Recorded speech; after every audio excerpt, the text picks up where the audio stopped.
I say that homelessness is one of the most visible issues that has the least amount of understanding.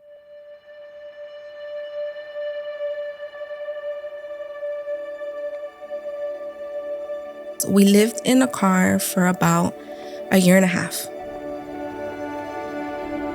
I worked 2 jobs. My daughter was 5 months. The one before her was 2 years, and the one before him was 3, almost 4. There was a couple, both seniors. The first 2 weeks of every month, they rent a hotel room, and then that money would run out. And they would sleep on the mattress in front of the doctor's office because it was on a very busy street. It was the safest place that they could find. A lot of drugs, strollers going over pipes, syringes, the smell of urine. And my daughter's just the happiest baby, just not caring, just laughing and kicking her feet out of her stroller. It started with depression that then led to now I don't care about anything. You start to forget what it's like to be human. Because the longer you're homeless, you go into a survival animalistic instinct. People here say they are tax-paying citizens. They pay their taxes. They approve the bond measures. What they want to see is some result, and they haven't seen that yet. We have to turn off the inflow. There are more people getting housed year over year. The problem is there are more people falling into homelessness year over year. Miles of homeless encampments surrounded by angry and frustrated residents. You can see this place is just nothing but a pit. We've gone from being a beautiful neighborhood to a somewhat dangerous one. But at a community level, it's very clear that homelessness thrives amidst affluence, not amidst poverty. So the real challenge then becomes is what do you do as a growing, thriving community like Los Angeles? And so what we've not figured out as a nation is how do we pair job growth and economic vibrancy with a housing system that then accommodates not only those high-paid tech workers, but also their great teachers and service workers and people serving coffee at Starbucks. And so what we've done is we've left a segment of people behind, and it's a big chunk, and some of those people are experiencing homelessness. That's the story here. That's the story here.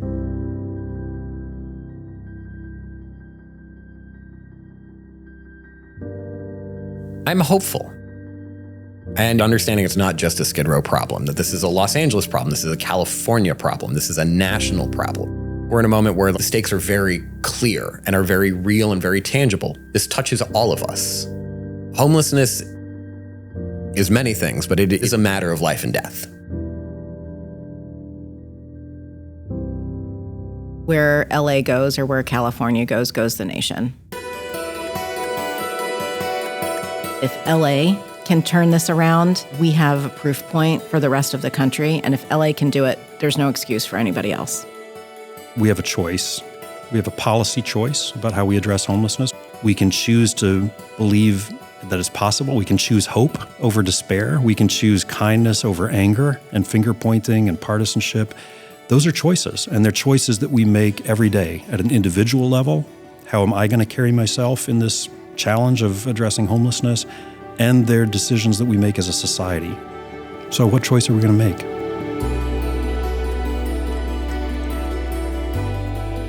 In recent years, homelessness has become part of the national conversation. There's a lot of opinions about what causes homelessness, why some people stay on the streets, and ultimately if the problem can actually be solved. Now, regardless if you're from a small town or a big city, chances are you found yourself asking questions like these. Chances are you're still looking for answers. My name is Ben Kay. I've worked for nonprofits and homeless service providers for the past decade. Homeland is a podcast series created by the people who are closest to the work of ending homelessness, both here in Los Angeles and across the country. Now, we chose Los Angeles as our focus for this season of Homeland because it is the epicenter for unsheltered homelessness in the entire country.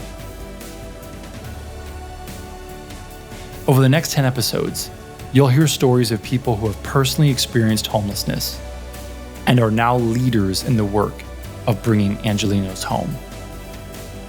You'll hear from those who are closest to the work, answering the questions we're all asking.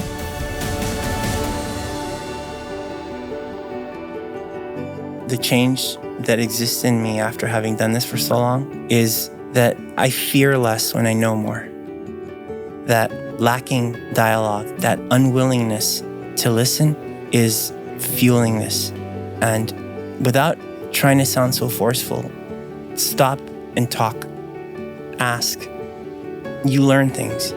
You start to realize that not all things are the same, that you can't necessarily just stick everything in just one pile or one bucket. You will grow. And in that growth comes the growth that we need as a continuum to see an incredibly larger amount of community and living and less pain than what we're presently seeing outside.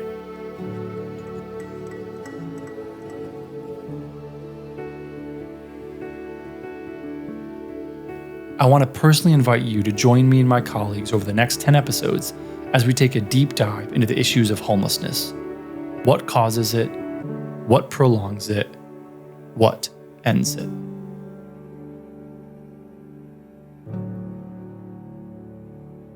Join us as we talk about homelessness, because there's no issue that's closer to home.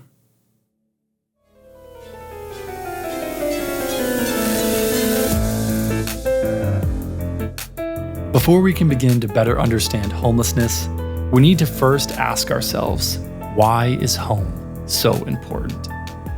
Why do humans need one? What puts home at risk? And what happens when we lose our housing? Our episode today will take these questions head on. Today's guest is Sam Prater, founder of LA Room and Board. You'll also be hearing from experts in the field who will be providing greater insight into today's topic. Shioni Flegel, Executive Director at Housing California. Dakshika Wikrama, the Deputy Secretary of Homelessness at the State of California Business Consumer Services and Housing Agency. And Rudy Salinas, former Chief Programming Officer at the Center in Hollywood and a veteran homeless outreach worker with over 20 years' experience.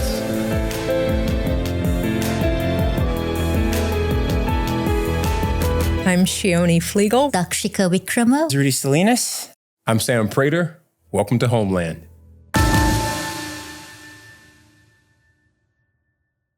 If at any point you gotta... Sorry. Dude, I got this little thing too. It's like right there. Right it's there? like a little tickle. Is it Ricola?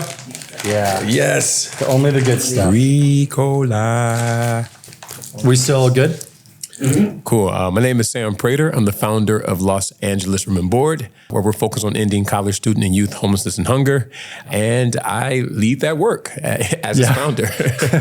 How long has LA Room and Board been LA Room and Board? Yeah, so I founded the organization in 2019, and we opened up our first housing site in 2020, in September 2020, actually. So at the height of the pandemic was our origin story, if you will. Wow. And so it was a bizarre time, but looking back on it, it was probably the most ideal time to launch sort of like this work. You know, the world was in crisis. Los Angeles in particular was in crisis. And so I think folks were paying attention in a way that I don't know that if we would have tried it in 2015 or even now, like that folks would be paying attention in a way that people were paying attention back in 2020. Hello, Va. Hey, good. How you doing? Good. Good. So, someone walks up, what do they see when they first walk into LA Room and Board? What are some of the things that they're seeing here? So the hope is like whatever you're carrying, whatever you're, dealing with and encountering sort of like out in LA. We wanted to be calming, right? So we chose sort of like a neutral sort of color palette so that when you walk into the door, immediately your mind is at ease. And LA can be chaotic. And when you walk in here, we wanted you to feel peace and a bit of serenity. So we chose this cool Roman clay texture for the walls.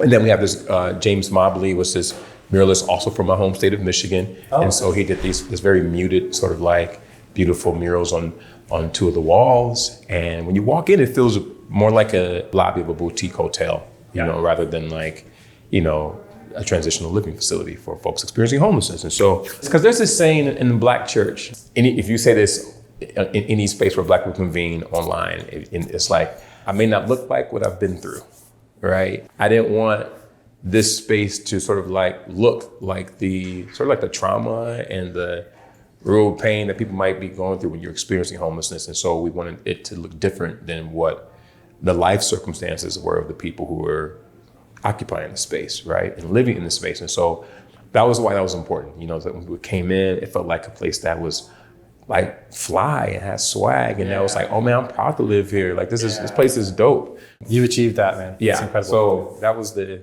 inspiration. And then to your right, you know, I don't want anybody to have to sort of like, no one should have to go sleep in the space or live in a space that they can't stand up in, like a vehicle, right? And where you can't stretch. No one should live anywhere where there isn't also a toilet.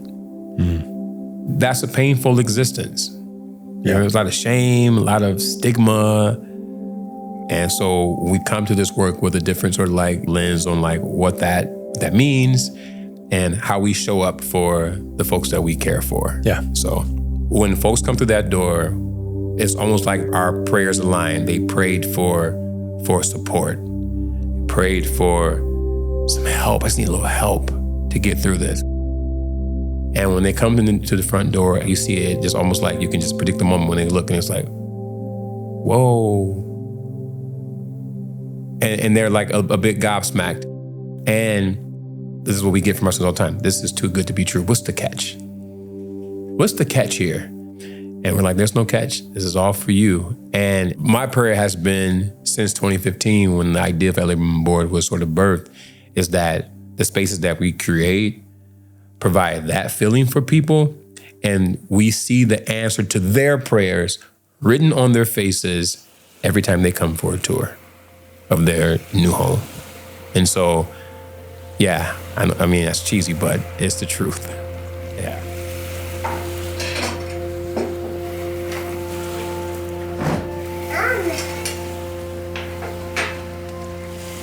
Hey, buddy, how are you?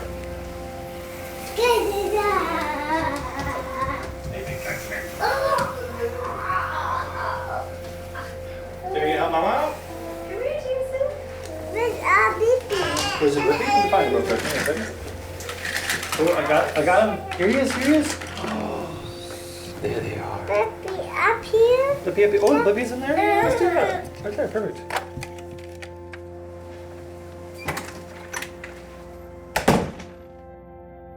I want to ask you a question about something that's connected to homelessness. There's a lot of conversation around like what homelessness is, what are drivers into homelessness. But I actually want to ask you a question around home itself. First, what is home and why is it essential to humans thriving, to humans flourishing? And I think the answer for every individual is different. But for me, home is a place where you're safe, where you can let your shoulders down, where you can nourish yourself, where you literally are protected. It's all of those things. It's where you build bonds with your family and your community. Home is really an anchor.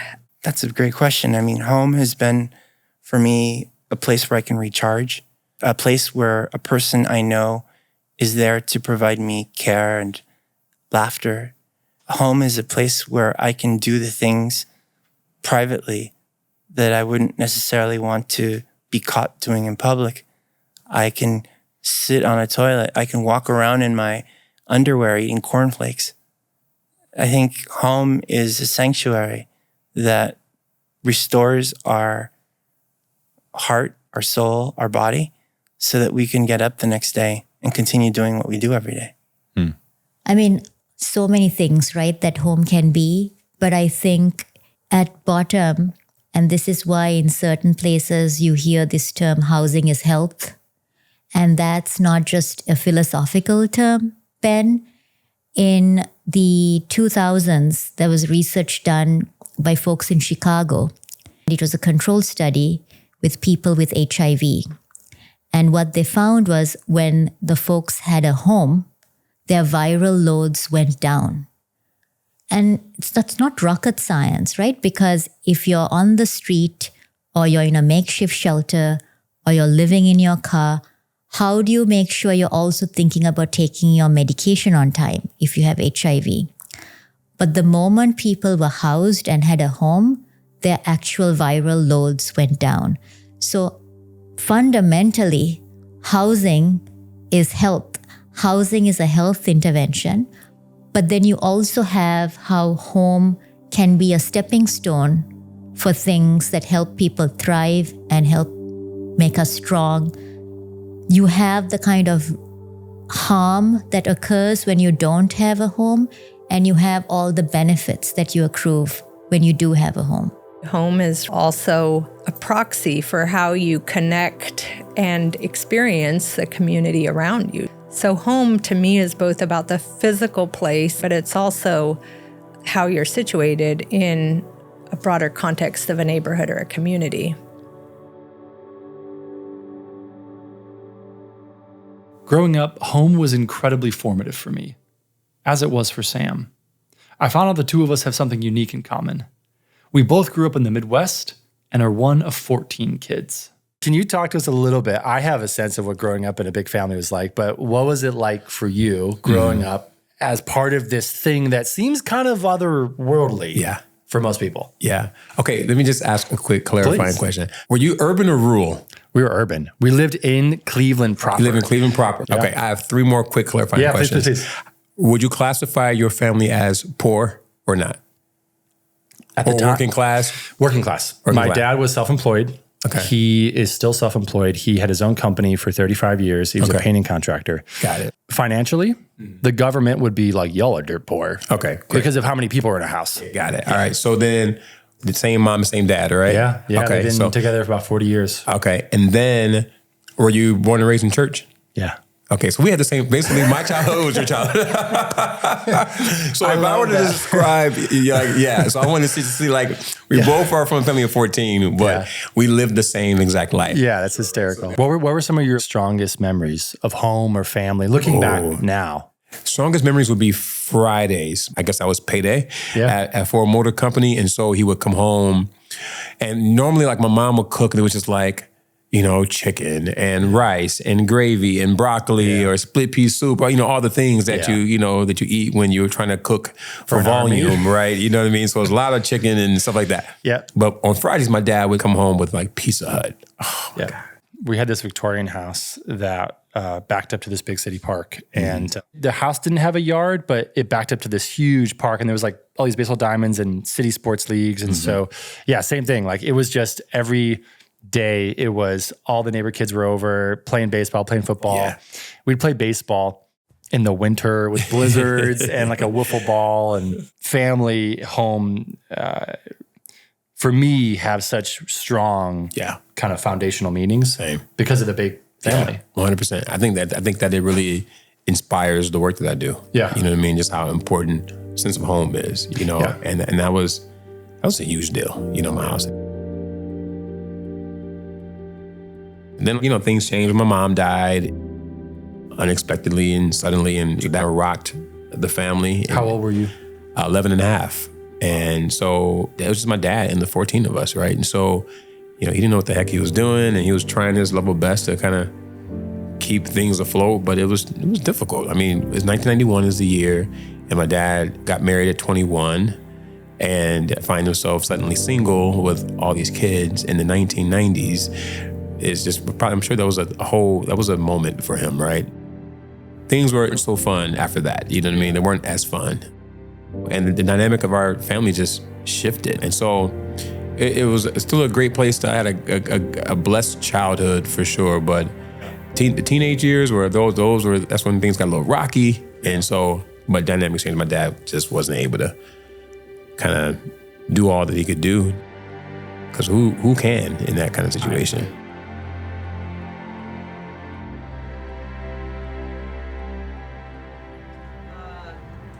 Good. Yeah. So, hey, everybody, thanks for this special edition of First Friday. Kicking it over to Ben. Thank you. So, a couple quick housekeeping things. This is Jared. He's got a big mic. Hey, Jared. This is Andy. He's got the camera. We are doing a podcast. This project has been 2.5 years in the making. The whole goal is to tell the story of the people who are closest to the work of homelessness in Los Angeles County. It is going to be all about bringing awareness, telling the stories, helping clarify really hard questions, telling the story of you all, of community, of people who are doing this incredible work. And so my opinions are my own and not of my employer. Yes, absolutely. The first Friday of every month, a group of service providers, people who are closest to the work of ending homelessness in LA, get together. There's really no agenda other than lending support, acknowledging the heaviness of the work that we do, and pausing to celebrate the small victories. In a word, First Friday is like an oasis. And this is going to test Jared's ability to quickly pivot between folks who are responding.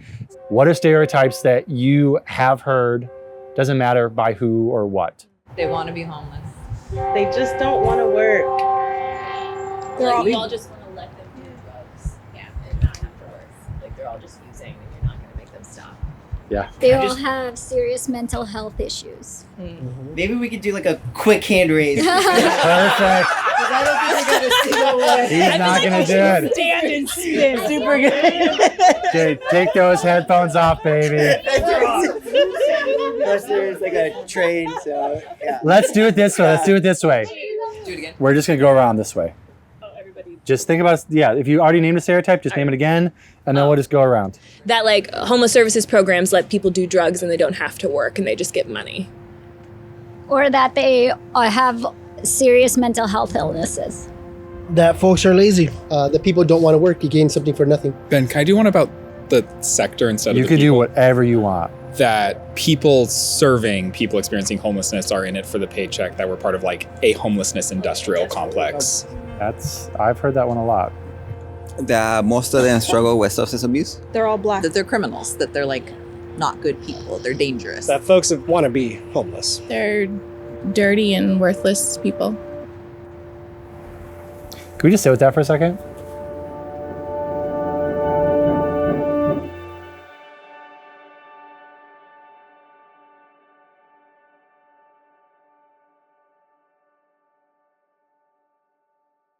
When I think about home, when I was a child coming back from school. Here's Doc Shika again, Deputy Secretary of Homelessness at the State of California Business Consumer Services and Housing Agency. And my mother would be there. And I think about if you're a child and you're living in your car, and I've talked to some folks who live in their car, children going to school, parents going to work, and when they come back, they have to figure out a way to have a meal and where to wash their clothes and where to wash themselves and go to sleep. So all of those fundamental things that we take for granted when we do have a home are compromised. HUD has that definition. If you're unsheltered, it's a place not meant for human habitation. So just think about those words, not meant for human habitation.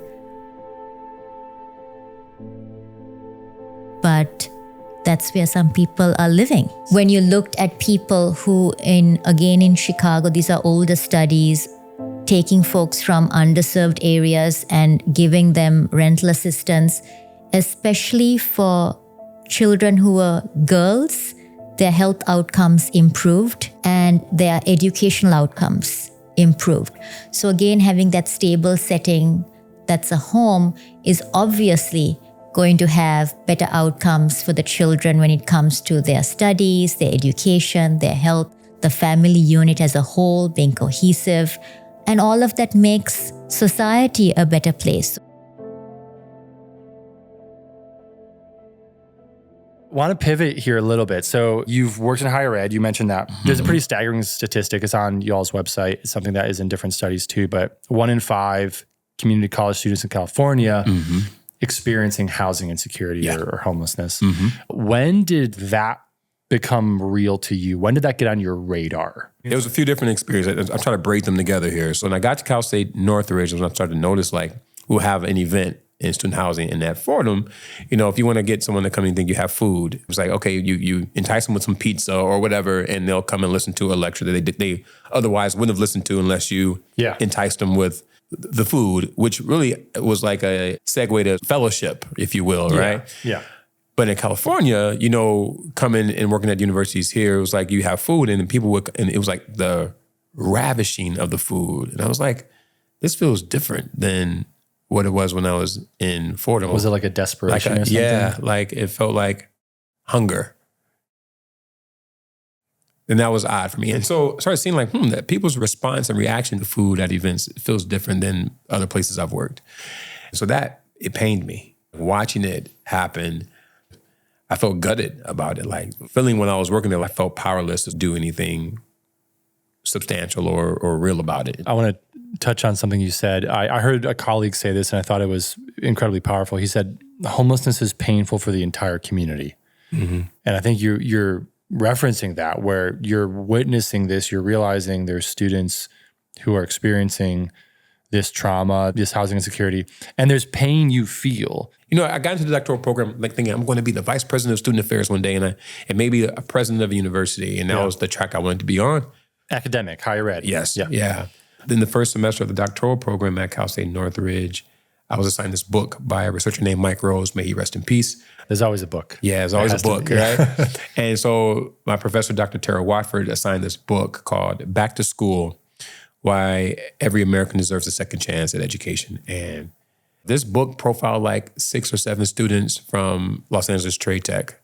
And these are students who were formerly incarcerated, current and former foster youth, parenting youth, immigrant youth, LGBTQIA plus youth, and like with these insane life stories and still persisting through college and finding a second chance through education. And I was like, these are the students I want to help. I feel like I can make impact here. Wow. That book changed my life. After his mother passed away, Sam's life took a dramatic turn. Life as a teenager was quite different from life as a child. I wasn't going to college. I dropped out of high school. And when I was a teenager, my dad, he's like, yeah, you can't stay here. And so I went off on my own, wasn't prepared for that, faced eviction twice, couch surfed on a friend's couch, lived with my things under my car. And so like reading that book sort of like brought those experiences back to the fore. Yeah. And I know what it feels like to not have the safety and security of home and the stability of knowing where you're going to stay and that anxiety and the stress of not having enough resources to kind of get through life. And that's stressful, man. And at the time, I was 99. I got evicted in 2000 and then again in 2001. At the time, I didn't have language for like, I thought homelessness was like the guy that was on the, when you get off of exit ramp from the highway and standing there panhandling. That is what I imagined homeless was. Yeah. At the time when I was experiencing housing insecurity, homelessness, living out of my car or couch surfing, that was just survival. Yeah, right? You didn't put the two and two together. Again, I don't think I even had the language then. I think people, even today and now, experiencing that are just thinking, I'm just surviving. Yeah. Right. And now through education, knowing better, you acquire language. Oh, that is housing insecurity or that is homelessness. And so witnessing the ways in which they were challenged to stay in school, again, not because they aren't smart enough, right? Not because they can't handle the rigor of college level work, not because they can't tough it out in college, but because like basic needs, like they were starving. Students are struggling. They're struggling to stay housed and they're struggling to have enough food to fuel them through their academic programs. I know that's stress. And so I'm like determined to see what I could do to make sure that other folks didn't experience that so they can focus on what I believe the promise of higher education could unlock. And so our mission really is to end student homelessness and hunger for our youth and our students so that they can focus on completing college. We're back at First Friday. The conversation shifts.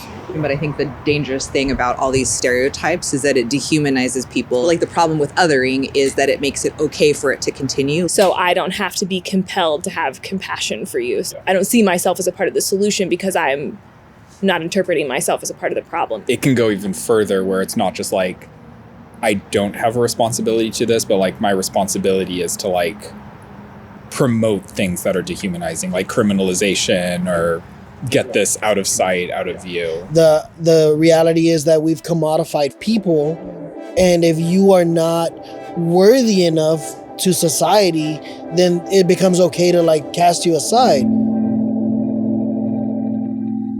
This is Shioni Flegel again, Executive Director at Housing California.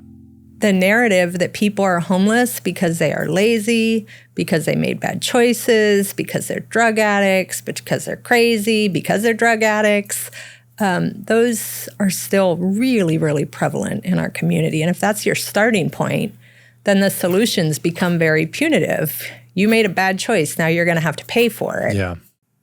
Wow. Can you talk about what someone goes through or experiences when that home has been put at risk and they are falling towards homelessness? When someone's struggling with housing instability or the prospect of losing their home, they're grappling with like the very basic, immediate questions of what do I do with my stuff? Where do I put my kids if I have kids? How do I find shelter? Am I sleeping in my car? Am I sleeping on someone's couch? Am I going to sleep at work? So there's those immediate, urgent needs that are just related to survival and having a roof over your head and meeting the basic day-to-day. But then there are the much deeper fractures that happen in someone's life.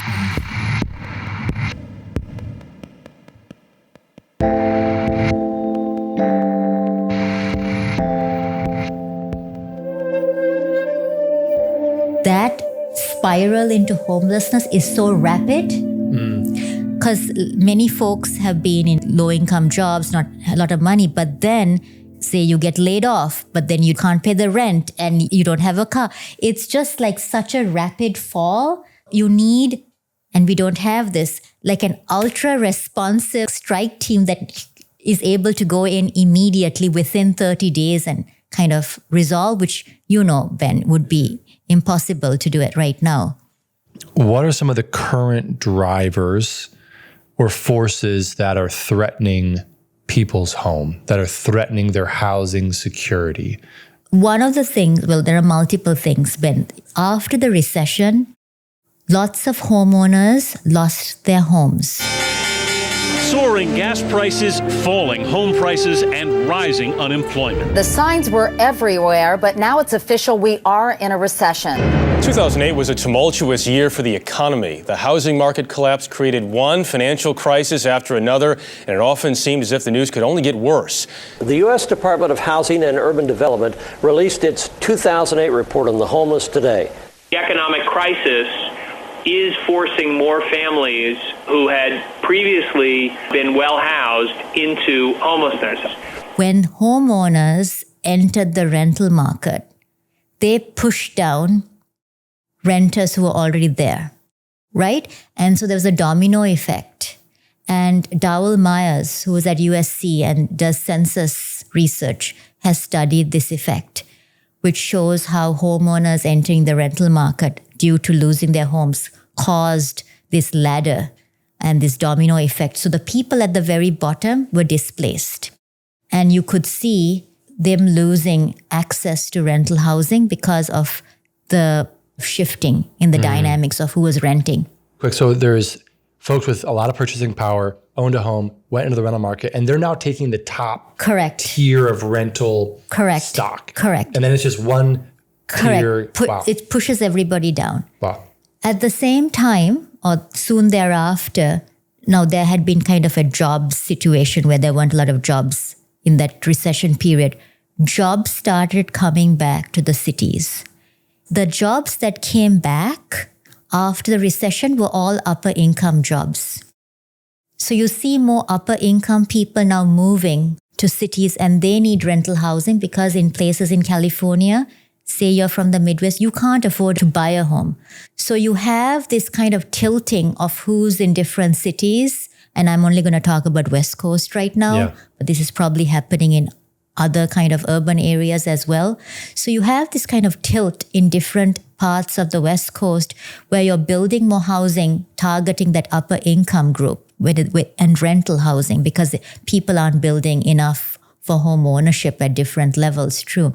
And then because of the digitization of kind of mortgages and things like that, you have people now in different parts of the country looking at different mortgages and buying up single family homes, and those become rentals as well. So you have this shift to like all types of renters, but not enough rental housing for those at the very bottom, which is the people making 30% of area median income. That's roughly about $22,000, $25,000 a year, right? Those folks are never going to find enough rental housing, given all the other folks who are also looking for rental housing. Just the context alone is pretty mind-boggling. When you think about rental markets or housing markets like Los Angeles County, and you're looking at rental listings and you're like, how is this even possible that this is what the cost is, or that anyone can afford this? But when you realize, well, there's whole populations that would have owned, can't own, but they have immense purchasing power, who can afford, which then by nature, like you said, just pushes down the rung until at the bottom rung, the only place you can fall to isn't another place to rent, it's the streets. And that's what you're saying is a huge risk factor that's pushing people down the ladder, ultimately onto the streets. Correct. I think my question to you is, looking at all of this context, all of the systems that have built the ecosystem that we're currently in, at a fundamental level, what are some things that need to change? I don't think people understand the interplay of those different systems. One solution, which is just talking to people. Yeah. And everybody having that conversation without coming into it with ideology. A lot is at stake. Zillow did some research in 2018, which disturbingly shows that LA actually, when you look at the average renter in LA was almost at 50% of their income going towards rent. And what that means, it just takes a small increase in rent to kind of push them off that brink of being stably housed to being unstably housed. What are some of the things that you've seen that are pushing students into housing insecurity or into homelessness? Oftentimes tuition isn't the issue, right? They're like Cal Grant A and B, et cetera, Pell, all those will typically cover tuition at a state school or at a community college. The issue is the living expenses part, man. That's the part where people struggle, especially salient for our community college students where there isn't student housing at our community college campuses. And so that more affordable option isn't even available to them, right? So they're competing for housing with every other Angelino for expensive housing. Housing developers and owners who have housing adjacent to campus tend to offer housing at a premium, and it's close to your school, so we charge more for it, right? And so the housing gets snatched up, and then folks are having to face longer commutes, et cetera, et cetera. Finding housing that is affordable is tough for everybody, right? Most especially to folks who are already under-resourced, who are between the ages of 18 and 24, which are the primary population that we serve. It's an economic issue. And sadly, in the homeless space, at least how we talk about it in the greater society, it's just an issue of personal and moral failings, right? We don't look at it as like this. It's a system here that folks are having to contend with, but it's hard to navigate that when you're a young scholar to how to make it in LA. You know, that's tough for even us adults. It wasn't until 2009 or 2010 that I started to see something that started to pop up more often and more regularly. Here's Rudy again, a veteran homeless outreach worker with over 20 years experience. I was very close to Lamert Park on Crenshaw. Yeah. And before 7 a.m. and noticed a man cleanly shaven, wearing nice clothing, sleeping in the cab of his pickup truck next to a stack of neatly pressed, LA Parks and Rec uniforms. Wow. And I found it odd and peculiar, but I didn't interrupt him. The man was asleep. He woke up when his alarm went off, grabbed pants and shirts from that stack, went into the supermarket, disappeared for about 15 minutes and came back wearing it and got in his truck and drove away. My colleagues and I made a mental note, talked to him. And believe it or not, we came back later that evening, engaged him, and after really trying to explain who we were, built enough trust that he admitted to us that he was employed full-time, he had all healthcare benefits, but that because of foreclosure through the owner of the apartment he was living in, he slept in his car.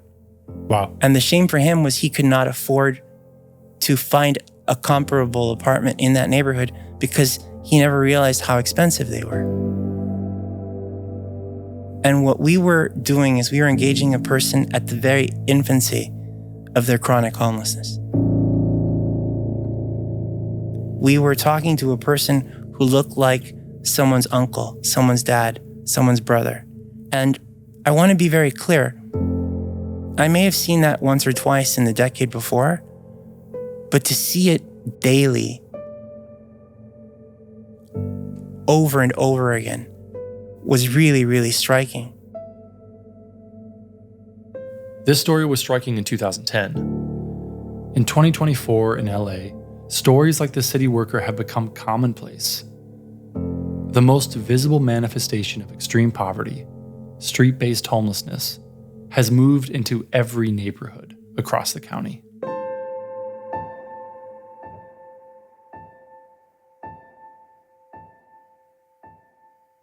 There is a national conversation happening around homelessness. Mm-hmm. Like most things, there's varying opinions. There's a continuum of opinion. It's divisive. But if friends and family are talking to you about homelessness and saying, hey, Sam, you're in this work, like, what's going on? Like, we're going to the store, we're taking our kids to school. What is happening and what do we do about it? How do you help navigate those conversations? It's like when I was experiencing it, right? We don't have the language. I think that homelessness is now an issue of politics, which I think is troubling, right? Because it becomes political or an issue of politics, then we understand and we digest the issue through like sloganeering. Yeah. But then I'm thinking about all the things that we put on bumper stickers around issues when we turn real human issues into politics, right? Because we turn it into who can do the best sloganeering and punchiest one-liner, around the issues. And I think that homelessness has unfortunately sort of fallen into that space. And so people just want to see encampments cleaned up. It has become a political football that we punt from red to blue or from one administration to the next. And it's a complicated issue. Yeah. And because of that, we've sort of like taken these shortcuts about the kind of people who experience it. And we say that the people who do experience it, they have some kind of addiction issue or mental health issue, or there's something that they did. And I remember thinking those things too, like before I got into space, like, I wonder what that person did.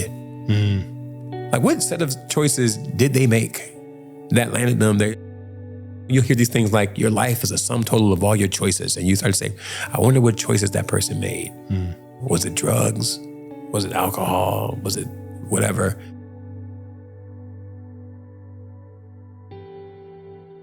I always ask people, like, what kind of society, what kind of world, what kind of LA do we want to be? What kind of country do we want to be? Do we want to be a country where we believe that everyone has, at baseline, has a place to live? Do we want to be a kind of place where people can not lay their head on concrete and where people aren't sleeping like animals? But I also think like we do a bad job at talking about the success. And so people aren't able to really perceive the help and the change that is happening. People are doing a lot to try to make a difference. No system is perfect. Systems are screwed up, and we're trying to use the public's good and their resources to sort of solve a public problem. It's hard, right? There's all this push and pull. We got to do a better job as I start educating the public on what this problem is.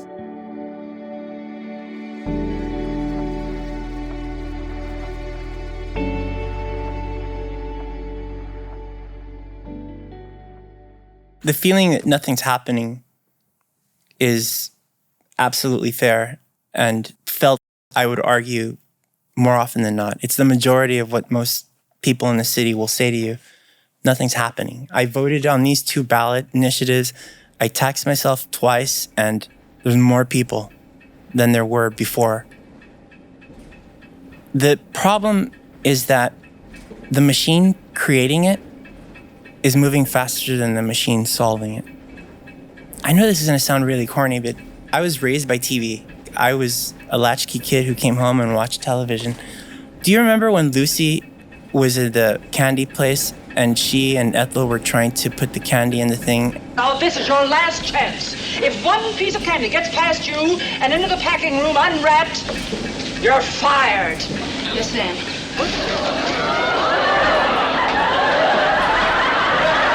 And the conveyor belt started moving faster. Listen, Ethel, I think this...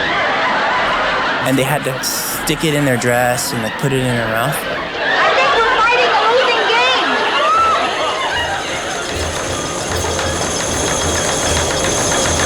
game. To me, that's homelessness in LA.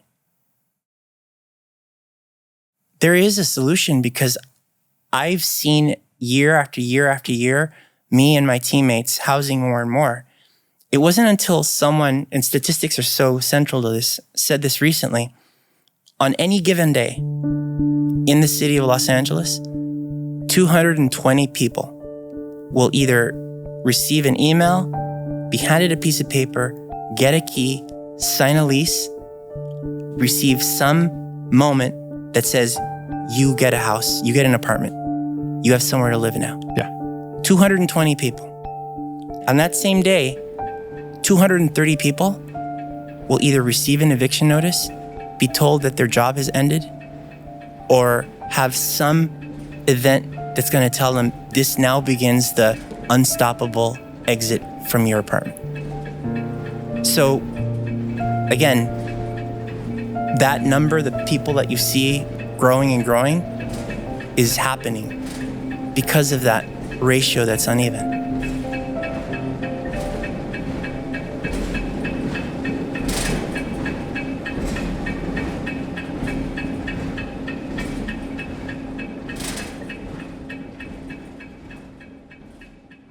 How many students have come through Elliott Board? How many students are you housing? Hundreds. Wow. We have since 2020. Yeah, like it's kind of wild to even. That's insane. That's crazy. Yeah, it's kind of really wild to say that. Like, you know what's sad about that though? Although that makes me smile, and although we can smile on that, 6,000 youth on any given night in LA are experiencing homelessness. So there's so much need, and we're trying to just move at the speed of need and meet the moment.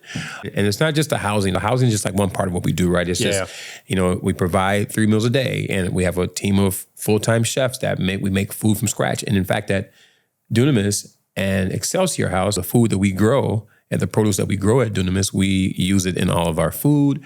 But it's like the wraparound services, like the mental health and wellness, having the academic success and college completion support, job readiness and career development, but like all the things that we do to make sure that while they're in our program, that they are successful, but also when they're on campus or when they're on their places of employment, they're thriving. Shelter alone isn't how people kind of get to stability. It's all the caring adults on my staff and our team. And in our approach to this work, I think all of that is what inspires the success that we see. Yeah. So there are a set of stories that come to mind when I think about sort of like, that give me hope, right? That kind of fuel you through, because this work can be a grind. And the grind isn't honestly the people that we serve.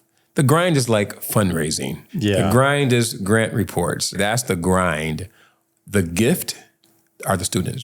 And I get this gift all the time when this one I just got, I'll read this one. Yeah, please do. I just got this text yesterday.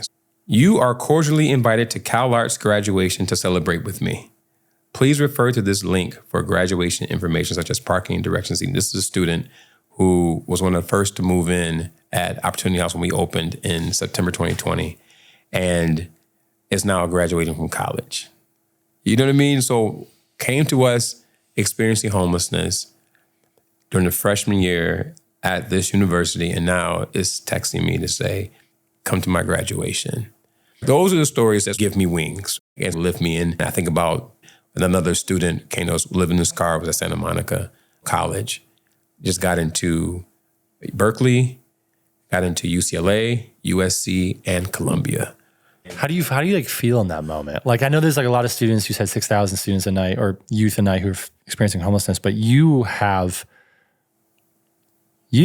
personally are responsible for students finishing college and not being homeless anymore. How do you feel? Yeah, I don't know. It's always interesting, Ben, because I feel like the danger in this work, sometimes when people like see or they'll hear my story or hear the story of what we're doing and they'll like ascribe sainthood. You know, when they say, how do you feel? Like, how does it feel to do good in the world? Because it's just like, oh, well, it's not me. It's not about me. I was always at you. Like, these stories, although I'm excited that our students feel like, hey, I just want to say thanks for this opportunity. But really, I'm like, man, that was you. You did that. But I am blessed when I get these kind of messages from students and they say being here made a difference. It's a good feeling. Yeah. It is. Yeah. Like, I cannot lie. That part, it feels good. But I always feel like it's not about me. It's about them and our team who we work in concert to make the difference that we're making. But yeah, like it's like weird because people are like, oh God bless you. And I was like, I swear a lot. So yeah, don't give me sainthood. I'm just not, you know, like, but you know how people like, you know, they'll project that onto you. And so I try like to dodge that every time I can, because I don't like, that doesn't feel comfortable. So in those moments, I try to like remind the students that you did that. That was all you. I couldn't study for you. I didn't take the exams, right? I didn't write any of your papers. You wrote those papers. Part of that is like letting them know, hey, you did this. And this is a reminder to you that you can do so much more. So whenever life makes you doubt what you can do, remember that you were once experiencing homelessness and you graduated and got into Columbia. Yeah, that's incredible. God. So the next challenge that life throws at you, remember who you are. Right, and remember what you can accomplish. Yeah. So there's that. Dude.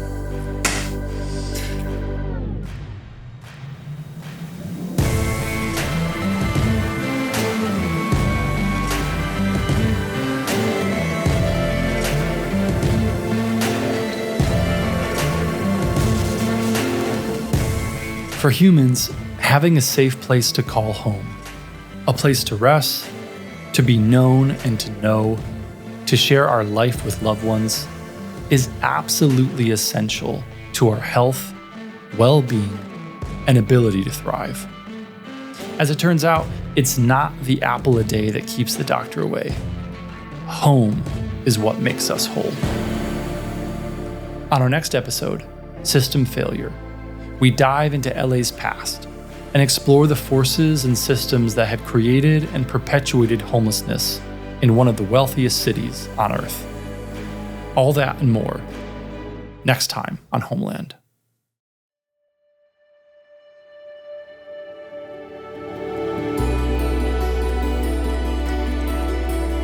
We want to invite you to join the Homeland by subscribing wherever you listen to your podcasts. For more information on how to gain a deeper understanding of homelessness, visit ourhomeland.us for additional content, photos, and more resources on how you can join the work of bringing people home. Homeland was created by myself, Ben Kay, and Fulcrum Productions, in association with Historia. The complete series is brought to you by United Way of Greater LA and distributed by PRX. This episode was written and produced by myself, Ben Kay, and Andrew Didway. Photography, marketing, and additional production by Jared Beasley. Additional producing and writing by Carrie Didway. Our original music is by Jeffrey Emerson Geyser and David Snyder. Our episode artwork is by Philippe Martinez. Social media consulting is by Veronica Roy. Our Rockstar podcast consulting crew consists of Marisol Bayo, Jerry Jones, Hazel Lopez, and Barbara Olson. Members of the Homeland Advisory Committee for this episode are Dexter O'Connell, Shannon Murray, Brad West, Tani St. James, Janine Solorio, Jeremy Goldstein, Omar Gutierrez, Tiffany Duvernay-Smith, and Amara Ananiwu. We would like to say thank you to all those who believed in us, helped us along the way, and ultimately brought this project to life. This episode is dedicated to Hazel Lopez for being our champion in chief, Tommy Newman for saying yes to the podcast, Mary Allman and Bob for your incredible creativity and being our chief inspiration officer. Go, Bob, go. Jared Beasley for your friendship over the years and that time in Cleveland when you said, I'm in, and for not getting weird at Huntington Gardens when I said, I want you. Michael, Jeff, and Hannah Balaka for believing and investing in this idea from the start, coming to LA on a whim and recording a pilot with us. To Jeffrey Geiser for your musical brilliance and lifelong friendship. For Tom Morris for always being on Team Homeland. OHIO. And to Shannon Riggs for sitting me down during the writer strikes and saying those transformative 5 words, turn Homeland into a podcast. Thanks for listening, folks. Let's keep talking.